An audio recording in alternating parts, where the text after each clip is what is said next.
दोस्तों, 13 जून 1997 शुक्रवार की शाम, नई दिल्ली का ग्रीन पार्क इलाका। घड़ी में वक्त था ठीक 5:15। उपहार सिनेमा का बालकनी हॉल खचाखच भरा था। लोग उत्साह में थे क्योंकि आज बॉर्डर रिलीज हुई थी। 1971 की जंग पर बनी वो फिल्म जो हमारे सैनिकों की शहादत की कहानी थी। हॉल में बैठे थे परिवार, जोड़े, बच्चे, वो लोग जो जिंदगी का एक आम दिन जी रहे थे। और तभी बेसमेंट में कुछ सुलगा। एक ट्रांसफॉर्मर। देखते ही देखते काला जहरीला धुआं उठा सीधे बालकनी की तरफ। दरवाजे बंद थे, इमरजेंसी एग्जिट लॉक थे, भागने की जगह नहीं थी। 59 लोग उस हॉल से कभी बाहर नहीं निकले। लेकिन दोस्तों, असली सवाल ये नहीं है कि आग कैसे लगी। असली सवाल ये है, ये आग लगने दी किसने? और वो इंसान 25 साल तक खुलेआम घूमता रहा। लेकिन इसे समझने के लिए हमें थोड़ा पीछे जाना होगा। उपहार सिनेमा कोई साधारण थिएटर नहीं था। 1970 के दशक में बना ये सिनेमा घर दिल्ली के सबसे पुराने और बड़े थिएटरों में से एक था। इसके मालिक थे अंसल ब्रदर्स, सुशील अंसल और गोपाल अंसल। दिल्ली के सबसे बड़े रियल एस्टेट कारोबारियों में से एक। पैसा, रसूख, राजनीतिक पहुंच, सब कुछ था इनके पास। लेकिन इनकी इस संपत्ति के बेसमेंट में एक पुराना जर्जर ट्रांसफार्मर था, दिल्ली विद्युत बोर्ड का। वो ट्रांसफार्मर बरसों से खराब हालत में था। शिकायतें हुई, रिपोर्ट्स दर्ज हुई, कोई नहीं सुना। और बालकनी में, वहां नियम से ज्यादा कुर्सियां ठूंसी गई थीं, एक्स्ट्रा टिकट बेचे गए थे, इमरजेंसी एग्जिट के दरवाजे बाहर से बंद थे। ये कोई लापरवाही नहीं थी, ये एक सिस्टम था, मुनाफे का, इंसान की जान से बड़ा। दोस्तों, 13 जून की उस शाम जो हुआ वो एक हादसा नहीं था, वो दशकों की लापरवाही का नतीजा था। ट्रांसफार्मर में आग लगी, तेल जला, जहरीला धुआं उठा, कार्बन मोनोऑक्साइड, हाइड्रोजन सल्फाइड, वो गैसें जो इंसान को मिनटों में बेहोश कर देती हैं। बालकनी में बैठे लोगों को पहले लगा कुछ जल रहा है, फिर आंखों में जलन होने लगी, सांस घुटने लगी। लोग उठे, भागने की कोशिश की, लेकिन दरवाजे नहीं खुले। आप सोचिए, अंधेरे में, धुएं में 500 से ज्यादा लोग, चीखें, भगदड़, दीवारों से टकराते इंसान, बच्चे रो रहे थे, माएं अपने बच्चों को बचाने की कोशिश कर रही थीं। और बाहर सड़क पर दिल्ली आम जिंदगी जी रही थी। फायर ब्रिगेड को खबर देर से मिली। जब मिली तब भी रास्ता जाम था।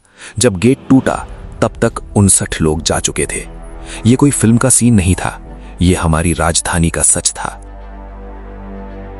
दोस्तों, इस कहानी के सबसे दर्दनाक हिस्से की बात करते हैं। नीलम और शेखर कृष्णमूर्ति। उस दिन उन्होंने अपने दोनों बच्चे खोए।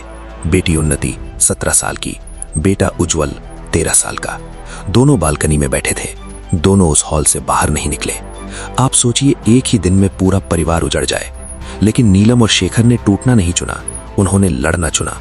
उन्होंने AVUT बनाई, एसोसिएशन ऑफ विक्टिम्स ऑफ उपहार ट्रेजेडी। उन्होंने केस दर्ज किया, अंसल ब्रदर्स के खिलाफ, दिल्ली विद्युत बोर्ड के खिलाफ, सरकारी तंत्र के खिलाफ। और तभी शुरू हुआ वो खेल जो भारत का सबसे शर्मनाक न्यायिक संग्राम बन गया। अंसल ब्रदर्स के पास पैसा था, उनके पास बेहतरीन वकील थे, उनके पास सिस्टम के भीतर पहुंच थी। तारीख पर तारीख, अपील पर अपील, साल बीते, 2001, 2005, 2008। न्याय कोसों दूर था। नीलम कृष्णमूर्ति ने एक इंटरव्यू में कहा था, हमें लगा जैसे हम रोज मर रहे हैं। हमारे बच्चे एक बार मरे, हम हर तारीख पर मरते हैं। ये कोई अतिशोक्ति नहीं थी, ये एक मां का बयान था। लेकिन दोस्तों, कहते हैं सत्य परेशान हो सकता है, पराजित नहीं। 2007 में पहली बार न्याय ने करवकी।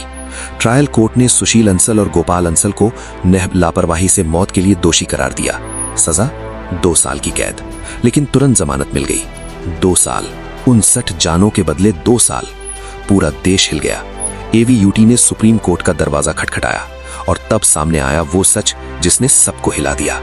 अंसल ब्रदर्स पर आरोप लगा साक्ष्य से छेड़छाड़ का। कोर्ट रिकॉर्ड से दस्तावेज गायब हुए थे, गवाहों पर दबाव पड़ा था। ये सिर्फ लापरवाही नहीं थी, ये था षड्यंत्र, पैसे से न्याय को खरीदने की कोशिश। लेकिन इस बार सुप्रीम कोर्ट ने नोटिस लिया। दोस्तों, 25 साल नीलम और शेखर कृष्णमूर्ति ने 25 साल लड़े। हर तारीख, हर सुनवाई, हर अपील। 2021 में सुप्रीम कोर्ट ने ऐतिहासिक फैसला सुनाया। सुशील अंसल और गोपाल अंसल साक्ष्य से छेड़छाड़ के मामले में दोषी। सुशील अंसल को सजा मिली। उनकी उम्र का हवाला देकर जुर्माना बढ़ाया गया 30 करोड़ रुपए। ये पैसा उपहार पीड़ितों के मुआवजे में जाना था। लेकिन दोस्तों, यहां एक सवाल रुकता है, क्या 30 करोड़ रुपए 59 जानों की कीमत है? क्या एक मां की 25 साल की लड़ाई इसी के लायक थी? नीलम कृष्णमूर्ति ने कोर्ट के बाहर कहा था, हमें न्याय नहीं मिला, हमें सिर्फ एक फैसला मिला।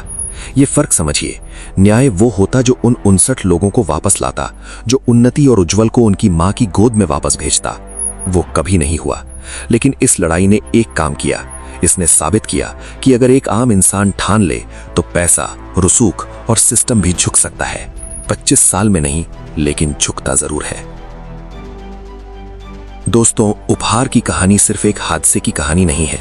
ये उस सिस्टम की कहानी है जहां मुनाफा पहले आता है और जान बाद में, जहां ताकतवर इंसान दशकों तक न्याय को टाल सकता है, जहां एक मां को अपने बच्चों के लिए 25 साल लड़ना पड़ता है।